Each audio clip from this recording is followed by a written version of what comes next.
materi yang pertama adalah pengertian psikologi kontemporer. Psikologi kontemporer adalah disiplin ilmu yang memusatkan perhatian pada pemahaman mendalam tentang pikiran, perilaku, emosi, dan manusia dalam konteks masa kini. Ini mencakup studi tentang aspek-aspek psikologis yang relevan dengan dinamika sosial dan perubahan zaman. Psikologi kontemporer diawali pada abad ke-19, di mana saat itu berkembang dua teori dalam menjelaskan tingkah laku, yaitu 1. Psikologi fakultas. Psikologi fakultas adalah doktrin abad ke-19 tentang adanya kekuatan mental bawaan. Menurut teori ini, kemampuan psikologi terkotak-kotak dalam beberapa fakultas yang meliputi berpikir, merasa, dan berkeinginan. Fakultas ini terbagi lagi menjadi beberapa subfakultas. Kita mengingat melalui subfakultas memori, pembayangan melalui subfakultas imajiner, dan sebagainya. Psikologi asosiasi. Psikologi asosiasi bagian dari psikologi kontemporer abad 19 yang mempercayai bahwa proses psikologi pada dasarnya adalah asosiasi ide, di mana ide merupakan alat indera dan diasosiasikan berdasarkan prinsip-prinsip tertentu seperti kemiripan, kontras, dan kedekatan. Dalam pengembangan ilmu psikologi, kemudian ditandai dengan berdirinya laboratorium oleh Wilhelm Wundt pada tahun 1879.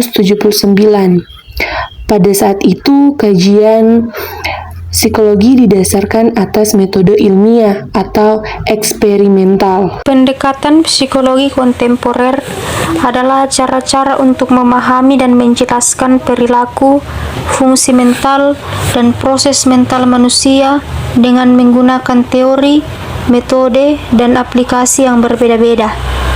Pendekatan psikologi kontemporer memiliki berbagai perspektif atau aliran yang mencerminkan perkembangan ilmu psikologi seiring dengan kemajuan zaman, teknologi, dan kebutuhan manusia.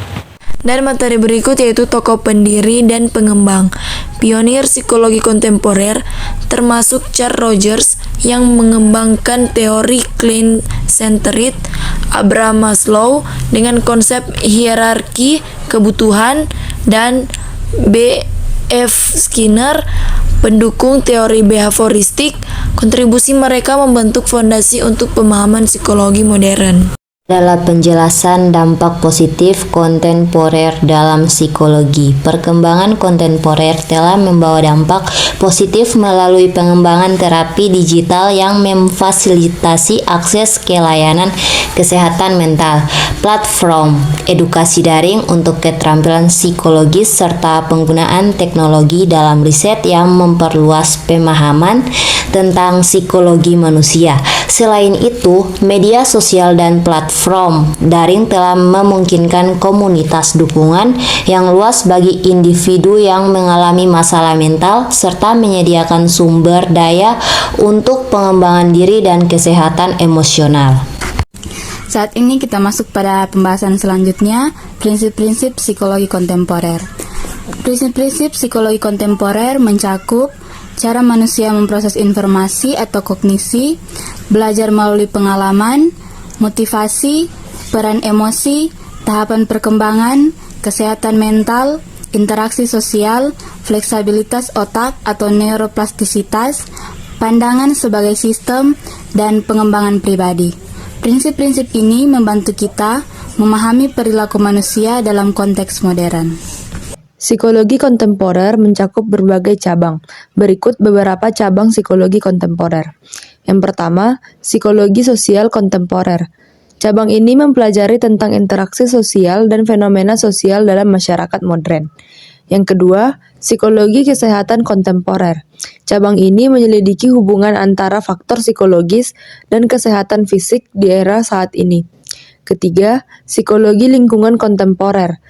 Cabang ini meneliti dampak lingkungan terhadap perilaku dan kesejahteraan dalam konteks zaman sekarang. Keempat, psikologi, teknologi, dan media kontemporer. Cabang ini meneliti dampak teknologi dan media sosial terhadap aspek psikologis individu dalam era kontemporer. Kelima, psikologi multikultural kontemporer. Cabang ini membahas tentang keragaman budaya dalam pemahaman psikologi pada masa sekarang. Dampak negatif psikologi kontemporer. Yang pertama, penekanan pada individualisme yang berlebihan. Psikologi kontemporer seringkali mendorong individu untuk fokus pada diri sendiri, kepuasan pribadi, dan pencapaian yang lebih tinggi. Yang kedua, bersifat materialistik. Psikologi kontemporer seringkali menggambarkan kebahagiaan dan kesuksesan dalam hal-hal materi seperti kekayaan, keindahan fisik, atau popularitas. Yang ketiga, meningkatnya tekanan dan stres.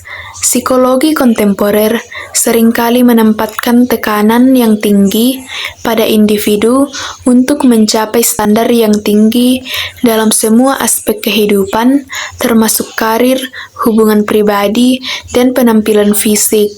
Hal ini bisa menyebabkan peningkatan stres, kecemasan, dan depresi. Kepribadian abnormal adalah istilah yang mungkin merujuk pada pola perilaku, pemikiran, atau emosi yang signifikan dari norma sosial atau kesehatan mental yang umum.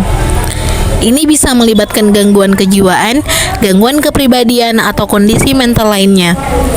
Penting untuk diingat bahwa penilaian ini sebaiknya dilakukan oleh profesional kesehatan mental yang dapat memberikan diagnosis dan dukungan yang tepat.